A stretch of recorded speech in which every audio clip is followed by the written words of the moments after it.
بسم اللہ الرحمن الرحیم، السلام علیکم، میں حضور بخش بگٹی، آپ دیکھ رہے ہیں براک ڈیجیٹل۔ ناظرین، ایک دفعہ پھر میں آپ کو خوش آمدید کہتا ہوں اپنے اس پوڈ کاسٹ کے سلسلے میں۔ آج ہم مڈل ایسٹرن کرائسس کے حوالے سے کچھ نئے ڈیولپمنٹس ہوئے، پاکستان کے حوالے سے بہت اہم چیزیں سامنے آ رہی ہیں، تو اس حوالے سے میں بات کروں گا۔ روٹرز نے بھی کچھ چیزیں چھاپی ہیں، field marshal general Asim Munir کو کافی سراہا گیا، ان کی جو ہے کہ ملٹری ڈپلومیسی کو دنیا بھی مانتی ہے، اس حوالے سے بھی کچھ چیزیں ڈسکس کرنے کو آج کے پوڈ کاسٹ میں۔ آگے چل کے بلوچستان میں بھی آئے دن کچھ نئی چیزیں ہوتی ہیں، ڈیولپمنٹس ہوتے ہیں، اس حوالے سے ہم ہمیشہ کوشش کرتے ہیں کہ سوشل میڈیا پر جو ایک مس انفارمیشن یا ڈس انفارمیشن پھیلائی جاتی ہے اس کو بھی ہم کاؤنٹر کریں، جو حقائق ہیں، جو فیکٹس ہیں، وہ آپ کے سامنے ہمیشہ رکھیں۔ اس حوالے سے بھی کچھ چیزیں ہیں وہ ضرور میں ڈسکس کروں گا۔ حکومت کے حوالے سے میں بلوچستان کی جو حکومت ہے اس حوالے سے بھی کچھ چیزیں سامنے ہیں، میں چاہوں گا اپنے کیسے سوال کروں اور ان کا ویو لوں ان ساری چیزوں پر۔ ان ساری چیزوں پر بات کرنے کے لیے اسٹوڈیو میں میرے ساتھ موجود ہیں ڈاکٹر محمد شاہد صاحب، ان سے بات کرتے ہیں۔ ڈاکٹر صاحب خوش آمدید۔ Thank you. ڈاکٹر صاحب، سب سے پہلے تو آپ کو بتاتا چلوں، ماشاء اللہ سے پاکستان کے جو ثالثی کا کردار جو ادا کر رہا ہے، اسپیشلی ایران اور یو ایس اے کے درمیان، پاکستان کے ذریعے بھی یہ ظاہر کیا جا رہا ہے کہ حالات بہتری کی طرف آ رہے ہیں۔ بظاہر یہ یہی لگ رہا ہے کہ شاید ابھی بات چیت آگے بڑھے اور سیز فائر ہو جائے۔ اس حوالے سے روٹرز نے بھی کچھ چھاپا ہے اور field marshal general Asim Munir کے جو قیادت کی اسکلز ہیں ان کو بھی کافی سراہا ہے۔ اس پر آپ کیا ویو رکھتے ہیں؟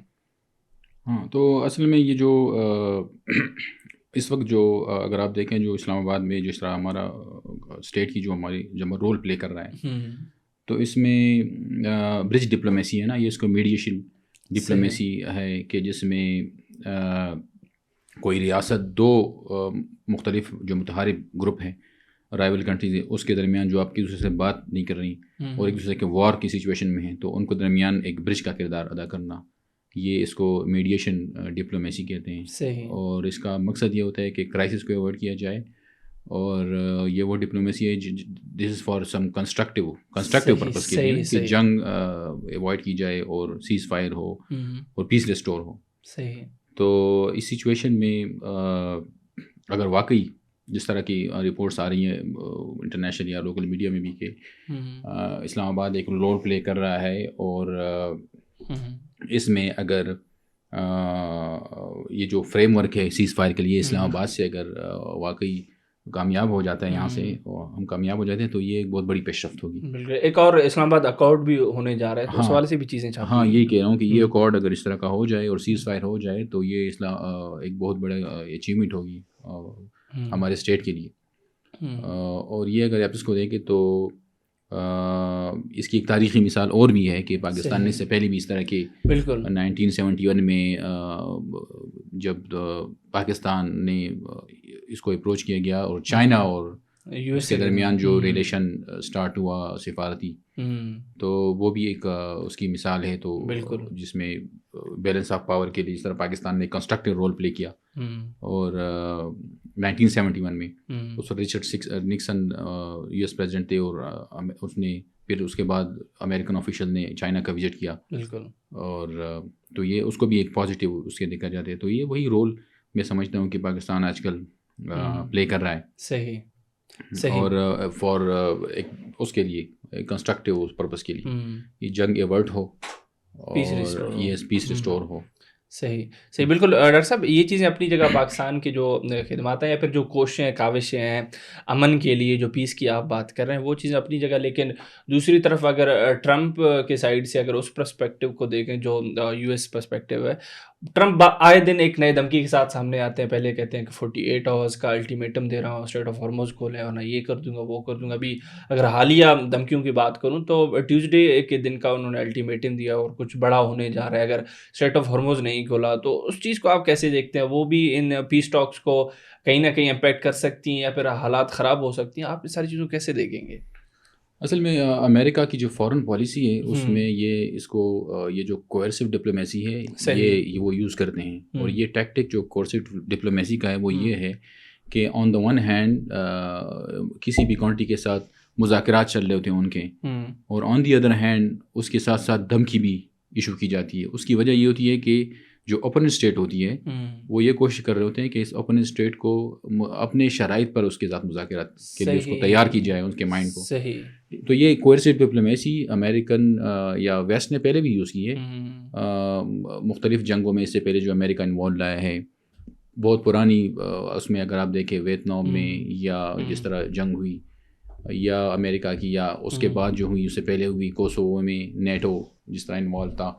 تو ان جنگوں میں ان لوگوں نے مذاکرات کے ساتھ ساتھ جو ہے کوئرسو ڈپلومیسی اور دھمکیاں بھی دی ہیں کہ تاکہ جو اوپوننٹ ہوتا ہے وہ ان کے شرائط پر یعنی ویسٹ کے یا امریکہ کے شرائط پر وہ سیز فائر ہو جائے. تو یہ ان کی اس سے پہلے بھی انہوں نے انٹرنیشنل لیول پر وارز میں اس طرح کیا ہے کہ یہ اس طرح کے اسٹیٹمنٹ دیے. دوسری بات یہ ہے کہ ایران بھی آن دی ادر ہینڈ اگر آپ دیکھیں تو جس کو ہم کہتے ہیں نا ایک اسٹریٹجک ریزسٹنس, صحیح, وہ اس سینس میں کہ ایک طرف مذاکرات چل رہے ہیں اور آپ ریسنٹلی پھر ایران نے اسٹرائک کیے ہیں, بالکل ٹھیک ہے نا, بالکل. تو ایران بھی یہ میسج دے رہا ہے دوسری طرف کہ مذاکرات بھی کریں گے لیکن آپ شرائط پہ کریں گے. مطلب کہنے کا یہ ہے کہ وہ مذاکرات کے دوران اسٹرائک کہ وہ despite the pressure Iran has, international پر جو بھی اس پر اٹیکس ہو رہے ہیں اس کو بھی پریشر ملایا جا رہا ہے, لیکن پریشر کے باوجود بھی ایران یہ میسج دے رہے ہیں کہ اگر یہ جنگ جاری رہے گی تو آپ کو نقصان ہوگا. صحیح, یہ ایک اس کے لیے تو یہ ایران بھی ریسنٹلی دوبارہ اس نے اسٹرائک کر دی مذاکرات کے دوران, تو وہ بھی یہی میسج دے رہا ہے, ایک اسٹریٹجک ریزسٹنس کی مثال ہے کہ وہ مذاکرات کے دوران بھی اس نے یہ ایک میسج دے دیا کہ اپنی جو اس کی پوزیشن ہے اور جو اپنے شرائط ہیں اس کی طرف ایک اشارہ ہے کہ ہم اگر جنگ مذاکرات بھی کریں گے تو اپنے شرائط بھی کریں گے, وہ بھی ماننے کی تیار نہیں ہے. صحیح. تو یہ دونوں انٹرنیشنل ریلیشن میں اصل اگر آپ دیکھیں تو جنگ میں مذاکرات بھی چلتے ہیں اور جنگ بھی. اب رشیا نے یوکرین پہ حملہ کیا لیکن اس کے دوران مذاکرات بھی چلتے رہے, مذاکرات بھی ہوئے اور اٹیکس بھی ہوئے. اسی طرح اور ہمارے پاس اگزامپلز ہیں اس سے پہلے بھی کہ جس میں تو یہ مذاکرات اور انٹرنیشنل پالیٹکس میں مذاکرات اور یہ ہوتے یہ ساتھ ساتھ بھی چلتے ہیں. بالکل. مسئلہ یہی ہے کہ یو ایس چاہتا ہے کہ میرے شرائط کے مطابق سیز فائر ہو اور ایران اس پہ آمادہ نہیں, وہ کرے کہ میرے شرائط کے مطابق سیز فائر ہو. تو پاکستان درمیان میں میڈیشن کا رول پلے کرے جو کہ کافی ڈیفیکلٹ ہے. دنیا کو بھی یہ چیز سمجھنی چاہیے کہ پاکستان کس مطلب خطرناک جنگ کے بیچ میں امن کی کوششیں کر رہا ہے. تو اس چیز پر بھی ہم آگے بھی بات کریں گے انشاءاللہ. ڈاکٹر صاحب ابھی میں چاہوں گا کہ بلوچستان کے حوالے سے بھی کچھ نئی چیزیں ان پر بھی آپ کا ویو لوں. سب سے اہم چیز تو یہ جو آئی بیوز ہیں وہ ابھی بھی چل رہے ہیں الحمدللہ.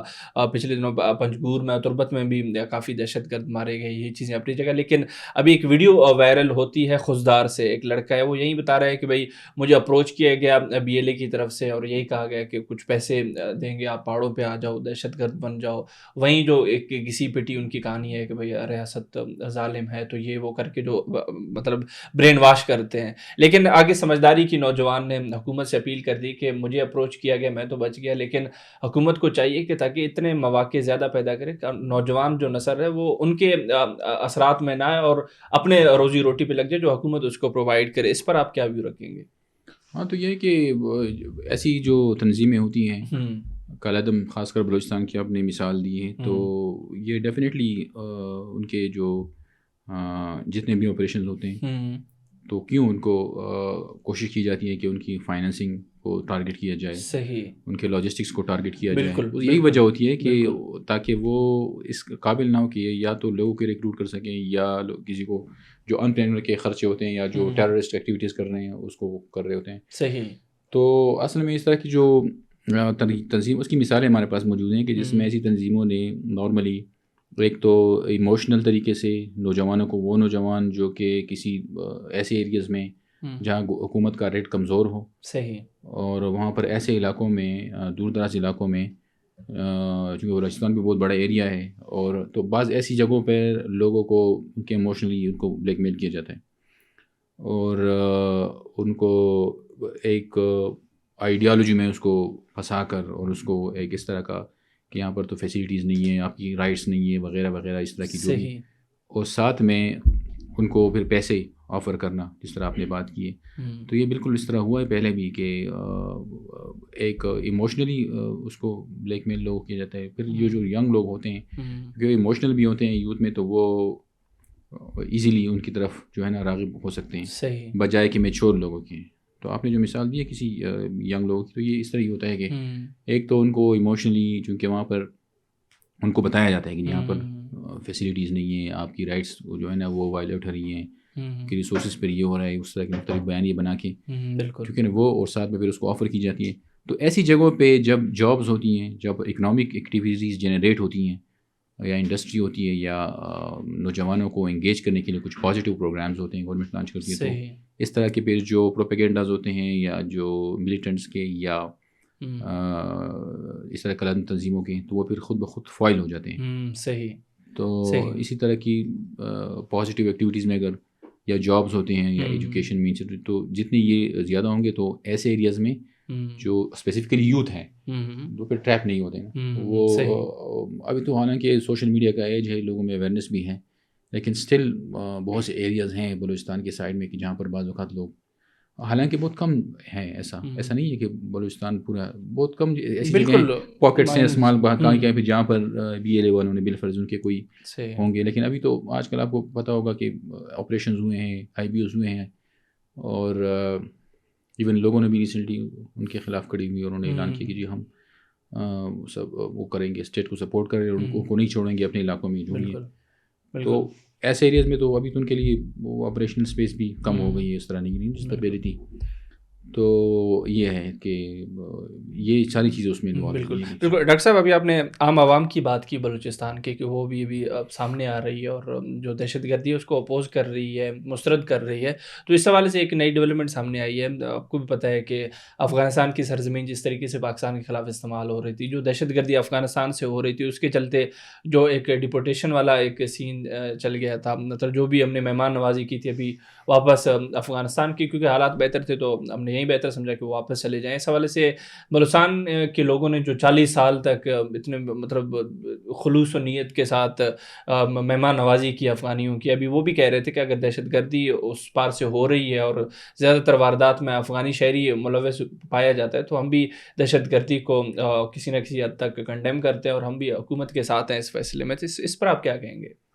تو اگر آپ دیکھیں تو بلوچستان میں اور خیبر پختونخوا میں جس طرح افغان رہے ہیں یہاں پر، بلکہ میں نے تو ایسی بھی رپورٹ دیکھی ہے کہ اس کے بارے میں بھی کہا جاتا ہے کہ دنیا کی سب سے لارجسٹ جو ہے نا میزبانی یا ریفیوجی ہوسٹنگ جو ہے نا، وہ مثال یہی ہے دنیا میں کہ یہاں پر افغان جتنی زیادہ تعداد میں اور تعداد میں بھی زیادہ اور اتنے عرصے سے ایسے بھی افغان جس کی پیدائش یہاں ہوئی اور وہ بڑے ہوئے اور پھر یہاں سے وہ گئے نا، تو پوری نسل ادھر. تو پاکستان نے جس نے اس کو ہوسٹ کیا اور پاکستان سفر بھی ہوا، جو کراس بارڈر جو ایشوز ہیں، ملیٹنسی جو ہے اور یہ بھی ہوئی نا، تو کافی یہ ہے، یہ مسئلے تو ہوئے.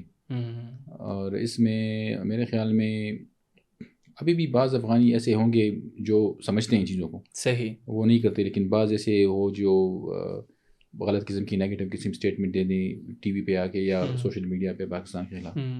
تو حالانکہ بعض ایسے بھی ہیں جو سمجھتے ہیں، جو ابھی بھی اپریشیٹ کرتے ہیں کہ یار ٹھیک ہے ہم نے پاکستان میں ٹائم گزارا ہے اور وہ بڑے اچھے پازیٹیو بھی آپ کو، تو یہ اچھی بات ہے کہ اس طرح کے لوگوں. لیکن یہ واقعی افسوس کی بات ہے کہ یہاں سے اگر رہنے کے بعد بھی اگر کوئی جاتا ہے اور دہائیوں پر یہاں پر رہنے کے باوجود جا کر وہ اس طرح کی نیگیٹو اگر سوچ ہو، یا سب سے بڑا جو ایشو ابھی جو آپ نے بتایا کہ ٹیررسٹ جو ایکٹیویٹیز ہوئی ہیں، تو یہ سب سے بڑا ہمارا مسئلہ رہا ہے. بالکل بالکل. ایک تو یہ کہ بارڈر بہت بڑا بھی ہے نا، بہت بڑے بارڈر میں ظاہر ہے، اور ٹرائبل ایریاز اس کے ساتھ لنک ہے ہمارا سارا.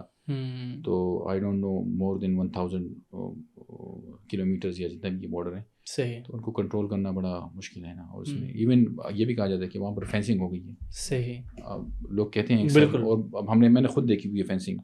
ایک جگہ پر ایک وزٹ میں ہم سے صحافی گئے ہوئے تھے، ایون بارڈر کے آس پاس قریب ہی گئی، لیکن پھر بھی وہ اتنا بارڈر ایریا کہ ایون وہاں پر فینسنگ کے باوجود بھی کراس وہ ہو سکتی ہے. صحیح. آپ نے اگر ویڈیوز دیکھی ہوں، یہ یورپ جو لوگ جاتے ہیں، فیس بک پر لوگ دیتے ہیں، وہ کون کون سے طریقوں سے وہ فینس کراس کرتے ہیں. میں سمجھ گیا. ہاں، ڈنکی والا سین. ہاں، تو یہی بتا رہا ہوں نا کہ ان لوگوں کو پھر وہ طریقے بھی آتے ہیں، اور یہ تو آپ کو پتہ ہے ٹرین ہوتے ہیں اور یہ چیزیں. تو یہ انفارچونیٹلی یہ بڑا سیریس مسئلہ ہے، اور افغانستان کو اس پہ سوچنا چاہیے کہ کم از کم یہ جو ٹیررسٹ لوگ ہیں، یہ اتنی اگر ہم نے ان کی وہ کی ہے مہمان نوازی کی، تو پاکستان کی اس مہمان نوازی کو ذہن میں رکھتے ہوئے ان کو یہ جو ٹیررسٹ ہیں ان کو کنٹرول کرنا چاہیے، احسان مند رہنا چاہیے. ہاں، احسان مند رہنا چاہیے، اور اپنے جو ایریا ہے پاکستان کے خلاف استعمال نہ ہو. بالکل نا. اور آج کل تو وہ دور ہے ٹریڈ کا اور پیس کا دور ہے، تو سارے ممالک کو چاہیے کہ وہ ہو نا اس طرح. بالکل بالکل ایسے ہے. ڈاکٹر صاحب بہت بہت شکریہ آپ کے وقت کا. Thank you. ناظرین آپ ڈاکٹر محمد شاہد صاحب کو سن رہے تھے. مڈل ایسٹرن جو کرائسس ہے اس حوالے سے بھی کافی اچھی گفتگو رہی ان کے ساتھ. آگے چل کے بلوچستان کے جو نجی معاملات ہیں یا پھر جس طریقے سے کچھ نئے ڈیولپمنٹس ہوئے ہیں حکومت کے حوالے سے بھی ہم نے بات کی. ڈاکٹر صاحب کا ویو لیا. امید کرتے ہیں پوڈ کاسٹ آپ کے لیے کافی انفارمیٹیو رہا ہو. اسی امید کے ساتھ میں آپ کی ساتھ چاہوں گا. بہت شکریہ.